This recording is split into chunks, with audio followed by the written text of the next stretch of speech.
Isso aí, quem tem gato já está acostumado. Falando agora em gato, eu lembrei de uma discussão que eu quero trazer aqui, que eu acho muito massa, que é a questão da ficção, da construção da ficção. Porque tu tá construindo um contexto, né? Que acontece a história, e os personagens. Esses personagens, quando tu vai criar eles, tu cria eles baseado em pessoas reais, ou tu cria baseado em papéis ocupados por pessoas socialmente? Como é que é o teu processo de criação do universo da ficção? Olha, Ricardo, tem aquele padrão assim que ensinam nas escolas de escrita criativa, que é você pegar e você construir assim montar o teu personagem, né? Ah, estatura, estilo, linguagem. Uhum. Mas no meu caso, assim, inicialmente deu de uma forma mais natural, assim, eu não tive esse trabalho com os personagens, né? Claro, alguns traços dos personagens, ao menos do livro, né? Me refiro especificamente ao livro. Uhum. Não tem nenhuma pessoa que eu conheça, amigo meu, que é um retrato Uhum. que eu retratei enquanto personagens. Mas é evidente, né, que pega que para poder eu enquanto escritor que escrevo em primeira pessoa, né, Uhum. e para poder me aprofundar melhor na vibe, na dinâmica de cada cena do livro, né, eu acabei recorrendo, né, a algumas vivências minhas, né, com amigos meus. Episódios teus. E isso, né, inevitável, né? Eu tive já na minha família, na minha adolescência e juventude, pessoas muito próximas que faleceram, né, por exemplo. Meu Uhum. pai faleceu muito jovem, meu pai era novo, era um adolescente, então teve outras pessoas muito importantes para mim que faleceram, né? Então, e pessoas próximas, né?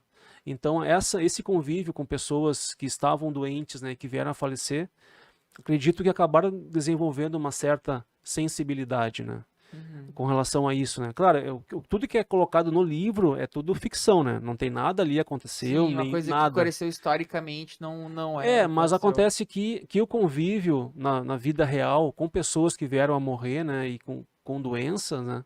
Acho que acabou desenvolvendo uma certa capacidade de me colocar, né? De poder me colocar no lugar dos Uhum. personagens e poder transmitir essas sensações, né, esses pensamentos, né, porque o livro tem alguns personagens, né, e todos escritos em primeira pessoa, né, Uhum. e não é muito fácil, né, você se colocar, incorporar aquele personagem, né, então isso, a trajetória que eu tive, né, convívio muito próximo com pessoas que vieram a falecer por doença, né, Uhum. meu pai, meu padrasto, outras pessoas, acho que desenvolveu um pouco de uma sensibilidade assim, que não é nada que é colocado no livro é real, assim, nenhum personagem, nada ali aconteceu, Uhum.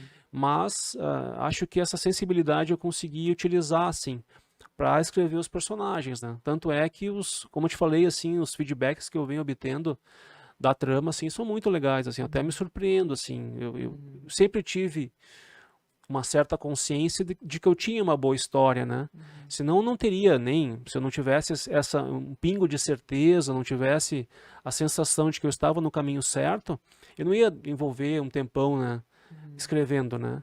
Mas eu fico bem surpreso hoje com os feedbacks, com os retornos que são Uhum. muito positivos, né? E não apenas principalmente a história, né, a forma como ela é contada, mas também a edição do livro também, né, eu me puxei um pouquinho, consegui fazer um livro em capa dura, com papel pólen, com uma diagramação legal, que é confortável Uhum. para quem lê, que as pessoas com problema de visão não sofrem para ler. Uhum. Então eu me procurei também me cercar de outros elementos importantes também, que não só a escrita do livro, né, mas também a Uhum. questão da edição, né, que realmente, né, eu sou suspeito para falar, né, mas o livro ficou realmente muito bonito, né, fico muito contente por Sim, isso. sim, tá muito bonito mesmo. Sabe que isso que tu falou agora eu achei interessante do. Então, essa tua vivência te ajudou a dar carne, né, pro livro, pra parte emocional, né? Acredito que Eu sim. acho que sim, porque. Não foram coisas que eu resgatei enquanto eu Uhum. estava escrevendo, né? Não Uhum. foram, não, nenhum momento, Uhum. quando eu estava escrevendo, eu voltei no tempo e me coloquei naquela situação para poder escrever. É. Mas essas coisas ficam E tu nem marcadas, chegou a né? fazer pesquisa de campo, então, pra, tipo, laboratório de Não, escrita. não, eu só, não, Interessante. que no caso, o meu processo de escrita ele foi ao contrário do que é o convencional, né? Hum. Geralmente os escritores, eles inicialmente são grandes leitores que leem muito, depois passam a estudar um pouco processo criativo em escolas, oficinas. Tem o Assis Brasil aqui na Porto Alegre, a mais famosa do Brasil. Tem outros vários escritores dando cursos, né? E numa terceira etapa é propriamente a escrita, né? Só que o meu processo foi ao contrário. Eu peguei, como eu te falei, eu abri um arquivo de Word qualquer e comecei a escrever. Depois que eu tive uma história, que eu recebi um feedback, que a pessoa, a Dona Marta, me disse que ok, você tem uma boa história, mas vai estudar, aí que eu fui buscar. Inclusive, nesse processo também que eu passei a me tornar um leitor mais qualificado eu ainda estou em processo de construção enquanto leitor. Eu não sou ainda um mega super leitor, né? Então eu venho ao longo do tempo, a primeira coisa que eu fiz foi me reconciliar com o Machado de Assis, né? A primeira coisa que eu fiz foi ler Dom Casmurro em primeira pessoa. ler algumas obras do Machado, ler os contos do Machado, que inclusive alguns são maravilhosos, porque quando a gente toma contato com o Machado, a gente é muito jovem, a gente não tem a capacidade ainda de compreender alguns livros, alguns textos dele. Então eu criei uma certa repulsa, né? Mas depois de velho, eu me reaproximei dele, passei a ler algumas coisas dele, e, tipo, passou, né? E o que eu tomo contato hoje, que eu busco um pouco de inspiração para poder escrever, fazer os meus escritos é no Paulo Scott, né? Que é um autor gaúcho aqui bem renomado. Convidado para vir.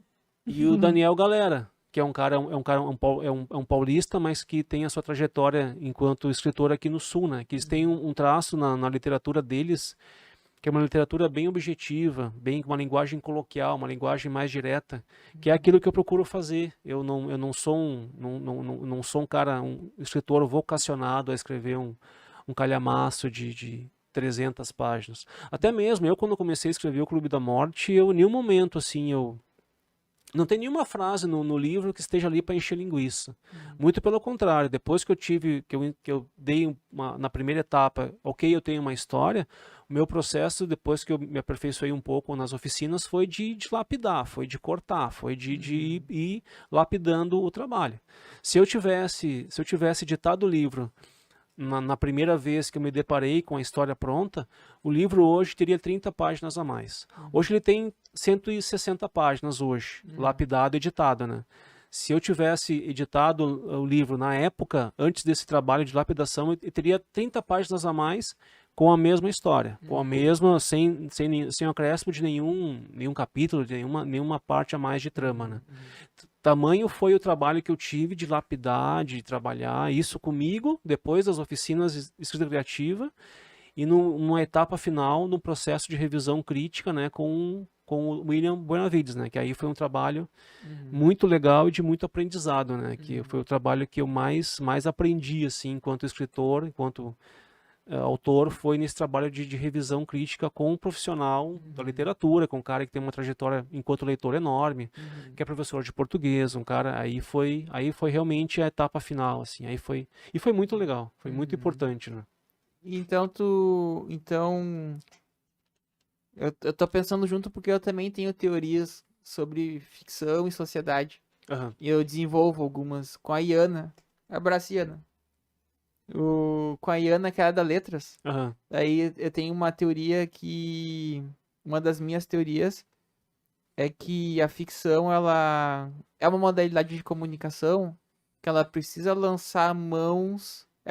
Ela precisa lançar mão de conteúdos da sociedade para poder se fazer comunicativa. Então, por exemplo, se eu quero que a minha obra tenha se eu quero ter algum tipo de que a pessoa compreenda a minha obra, eu tenho que também conseguir retratar de certa maneira algum tipo de sociedade nas questões dos valores para o meu leitor conseguir entender o que está sendo dito e a partir desse momento mergulhar na obra, né? E emergir de fato. Foi o que eu procurei fazer, Ricardo, porque o meu livro ele é ambientado em Porto Alegre, né? Então ele é ambientado em Porto Alegre, algumas ruas aqui do centro, algumas ruas da Zona Sul ali. Ele é ambientado aqui... Só que também tem um cuidado que tem que tomar. Porque se ficar realista demais, a pessoa também é que, tipo, eu tenho essa teoria do equilíbrio, né? Aham. Que tá, desculpa te interromper aqui. Não. É que tem a ver com o que tu tava falando de Porto Alegre. É que, tipo assim, ó, tu tem que ter o equilíbrio, porque se tu for demais pro polo ficcional, a pessoa não entende o que tá acontecendo e desengaja. Se tu for demais pro polo realidade, a pessoa não engaja, porque daí ela vai sentir que existe uma equivalência com o real, e real pro real ela vai viver a vida dela. Na Então, real, tipo, um equilíbrio. pegando um termo que você usou agora, não sei se eu te entendi bem, mas Uhum. vamos lá, vamos conversar. Eu me preocupei mais em trazer uma análise psicológica Uhum. dos personagens, né? O Uhum. que eu trago no caso de ambientação física, geográfica, é mais para situar o leitor, assim. Nós que somos porto-alegrenses aqui, a gente vai pegar, a gente vai se ambientar, mas eu não tenho, por exemplo, na trama, grandes descrições de ambientes que muitos autores pegam e dizem, uma sala, um quarto, descrevem cada detalhe do Sim, o ambiente, né? Proust, né? Então não foi minha intenção. Minha intenção foi tentar ter esse equilíbrio, assim, né? Aham. Focar mais na questão psicológica, né, dos personagens que propriamente ficar descrevendo paisagens, né? Apesar de que tem 2, 3 paisagens que são descritas para poder ambientar o Porque leitor, tem a né? ver com a cena, né? Isso, mas isso nunca, quem leu a história nunca me chamou a atenção, assim, que estava em desequilíbrio, né? Essas questões, né? Esses aspectos da trama, né? Pois é, isso até tem a ver com outra coisa que eu tava querendo te perguntar. Tu falou que é mais intimista, né? Sim. Então, tipo, que nem Crime e Castigo, por exemplo, que faz uma análise completa, né, do sujeito que mata, De toda uma época de lá toda uma época. czares da Rússia e Tu diria que essa é uma das tuas influências?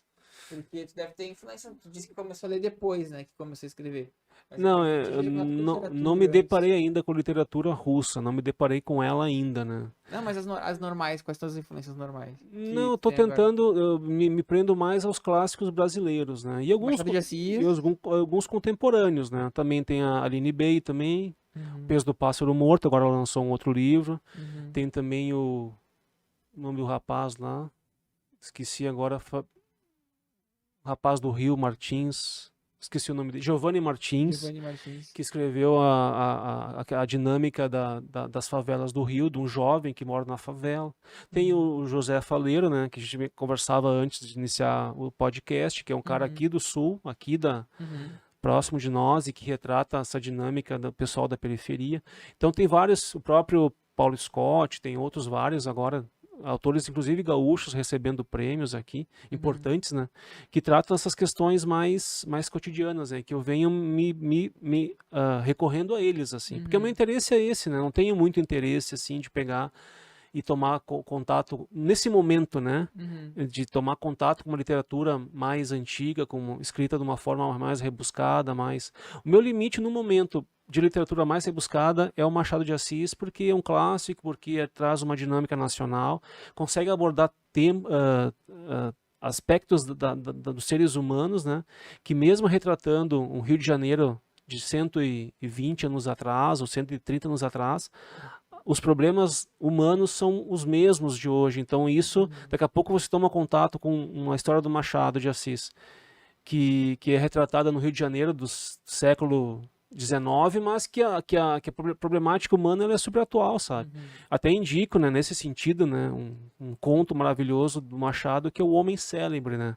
Que apesar de ser apenas um conto, apenas entre aspas, eu considero assim uma das obras-primas, assim. É um conto que se você lê em 30, 40 minutos. Até uhum. anota depois, Ricardo, O Homem O Célebre, Homem que é Célebre. bem conto de vestibular, assim, só que Uhum, o que ele aborda, assim, é algo entre vários outros, né? uhum. Então, o meu limite nesse momento, assim, de uma obra mais antiga, assim, é os autores nacionais, especialmente o Machado. E na sequência, claro, né? Na sequência eu com o tempo, me deparar com autores clássicos internacionais, né? Tu pretende ir pros mais antigos, tipo o Proust, Tem vários, né? A literatura universal. Dom Quixote é É, muito legal, Dom tem o Quixote. Camus também. Moacir Clear, Tem o Camus também com essa questão o Estrangeiro. existencialista dele, né? Que ele Uhum. trata muito da morte também, uma coisa muito. A forma que ele encara também a questão da existência e da morte é muito interessante, né?